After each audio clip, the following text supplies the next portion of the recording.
Preview. Preview.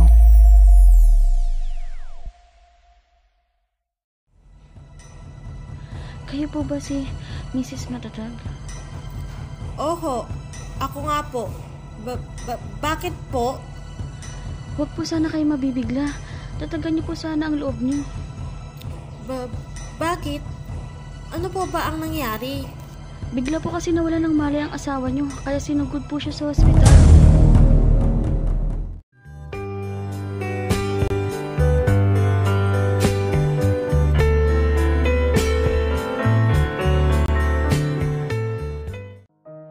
Magandang araw po mga kapamilya, kapuso at kapatid.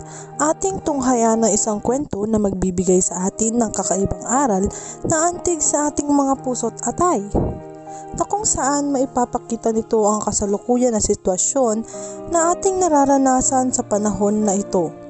Ang kwentong ito ay pinamagatang Pandemya Ka Lang.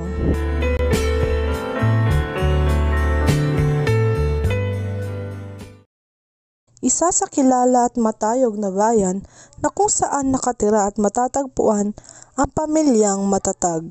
Araw ng Sabado, kasalukuyan na nakaupo sa sala ang buong pamilya. Hello John, apo ko, alika nga dito at pakakamot mo nga yung aking likod at hindi ko makamot, makati yung likod ko, apo ko. Alika na po. Lola, si Rika na lang po ang utusan nyo. Kalalagay ko lang po ng Kyotex sa aking kuko. Bakit ako? Si Bunso na lang at meron akong kachat. Nakakainis, ang bagal pa mag-reply. Ayoko, naglalaro ako eh. Brum, brum, brum. Tatay, kati daw po ng likod ni Lola. Ano ba yan? Kayo talaga? Kayong inutusan ng lola nyo tapos sa akin nyo ipapasa? Ikaw June, ikaw tong inutusan ng lola mo tapos pinasa mo pa sa kapatid mo? Inuna mo pa yung kuko mo? Putulin ko kaya yan nang makita mo. Kayo talaga, ginagalit nyo na naman ang tatay nyo. Nay, ako na lang po magkakamot sa likod nyo. Salamat apo ko. Pakibuksan mo nga pala iring TV at tayo manood ng balita. Malaman natin kung anong naging kaganapan. Aba matagal-tagal nang nagsimula itong lockdown dito sa ating lugar. Wala pa akong nababalita ang bago. Apo, pabuksan nga. Kaya nga po inay, ako na po magbubukas. Magkakasama nanonood ng telebisyon ang kanilang pamilya habang seryosong nakikinig sa balita.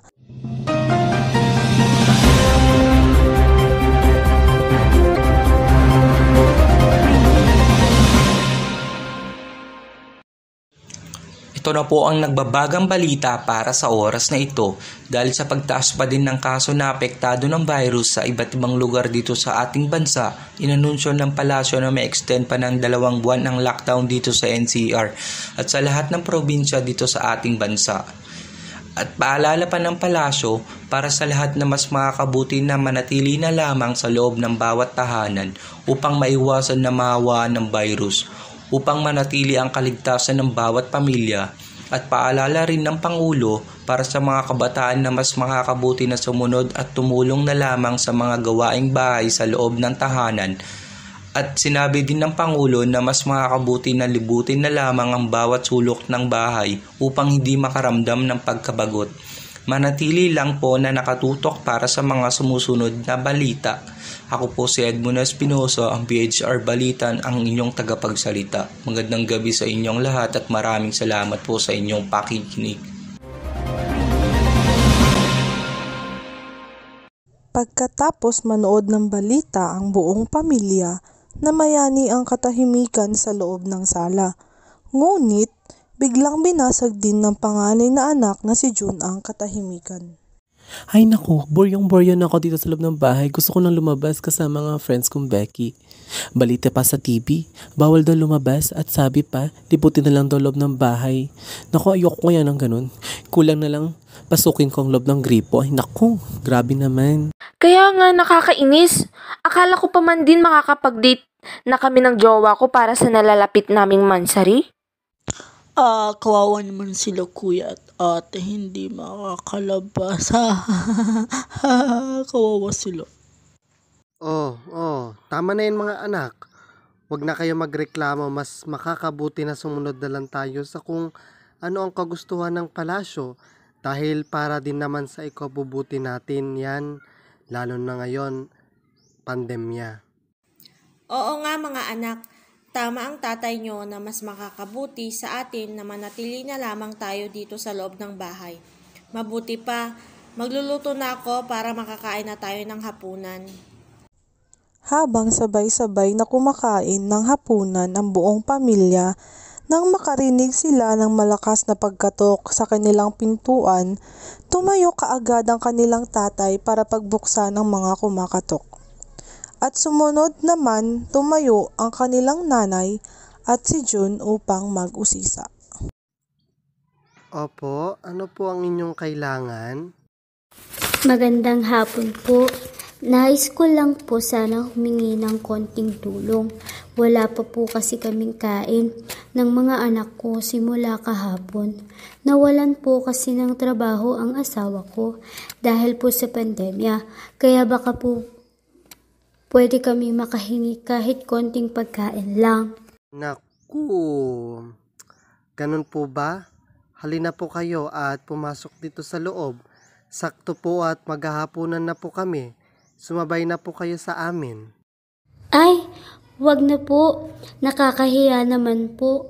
Uuwi ko na lang po sa bahay at doon na lang po namin kakainin ng mga anak ko. Kung ganoon, mabuti pa, ipagbabalot ko na kayo para makakain na kayo ng mga anak mo. Dali-dali nang nagtungo sa kusina ang nanay upang magbalot ng pagkain na ibibigay nila. At nang makabalik na ito ay inabot na ito ang binalot na pagkain sa kapitbahay. Naku, maraming salamat po. Dito sa pagkain panigurado matutuwa ang mga anak ko at makakakain na sila. Nang makaalis na ang kapitbahay, nakangiting bumalik sa hapagkainan ng mag-asawa, habang tahimik naman na nakamasid lang sa kanila ang kanilang mga anak. At habang ipinagpapatuloy nila ang hapon, nang magsimulang magsalita ang lola. Hindi ba napakasarap sa pakiramdam na makatulong tayo sa ibang nangangailangan gaya ng ginawa ng inyong nanay at tatay? Malaki man o malit na bagay ang naitulong mo sa inyong kapwa, hindi na kailanman yun mapapantayan. Ang kaligayahan natin ito sa kanila, walang halagang yaman sa mundo ang inyong tulong.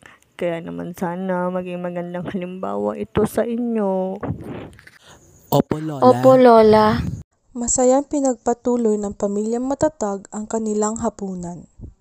Pagsapit ng araw ng Lunes, naghanda na ang kanilang tatay sa pagpasok sa trabaho bilang isang frontliner sa kanilang barangay.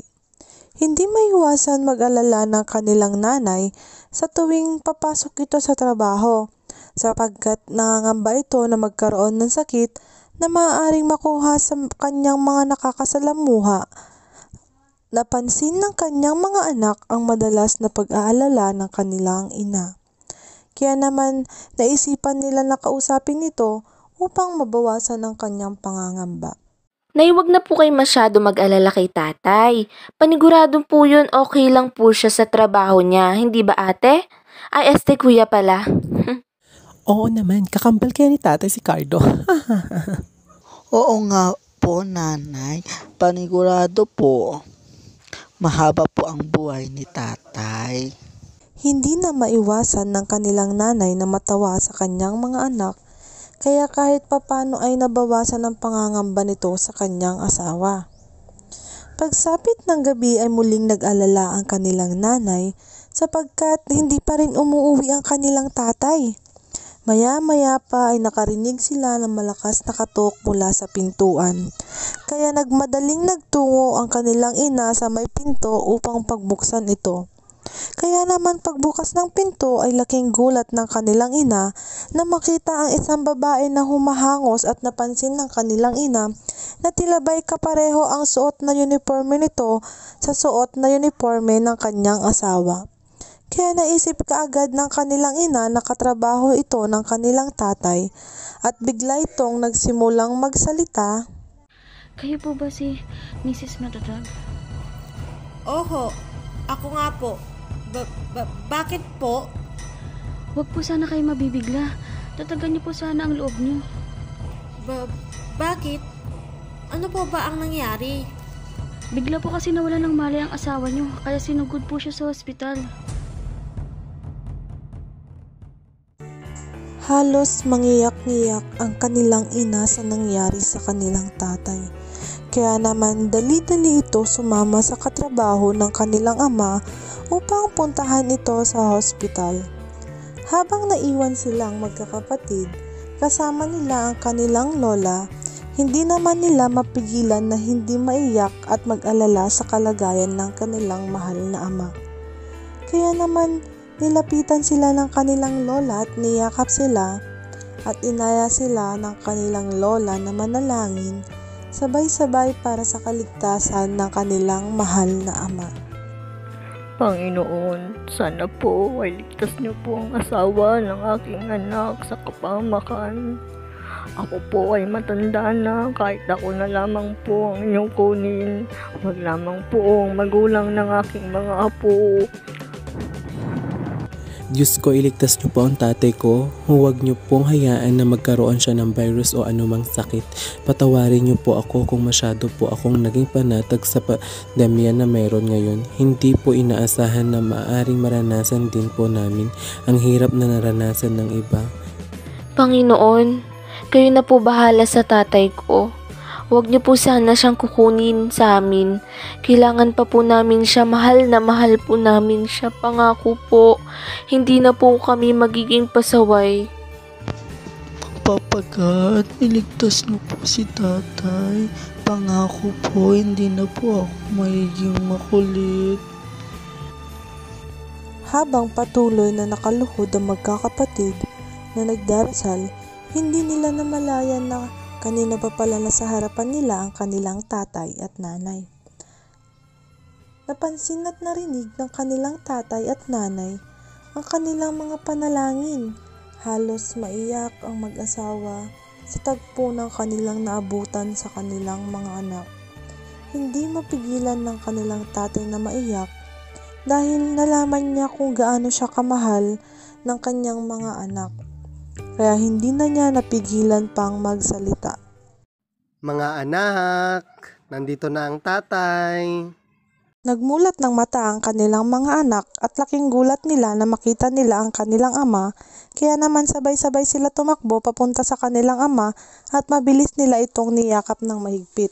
At lumapit din ang kanilang lola at yumakap din ito, ganun din ang kanilang ina. At maya-maya narinig nilang magsalita ang kanilang ama. Mga anak, huwag na kayong mag-alala kay tatay dahil ayos na ako. Napagod lang ang tatay sa trabaho kaya nawalan ako ng malay. Nag-alala lang ang mga katrabaho ko sa akin kaya dinala nila ako sa hospital pero nagkamalay na din naman ako agad pagdating ko doon. Mga anak, itigil na natin ang drama natin. Mabuti pa, pumunta na tayo sa kusina para makakain na tayo.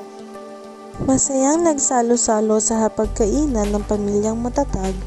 Marami silang natutunan sa mga pangyayari na hindi nila inaasahan. Bagamat hindi man masasabi na perpekto ang kanilang pamilya, ngunit sa huli ang pagmamahalan nila sa isa't isa ang magbibigay sa kanila ng lakas at ito ang magsisilbi bilang sandata na harapin ang anumang unos na darating sa kanilang buhay. At nasabi na lang nila ang mga katagang, pandemya ka lang pero mas matatag kami.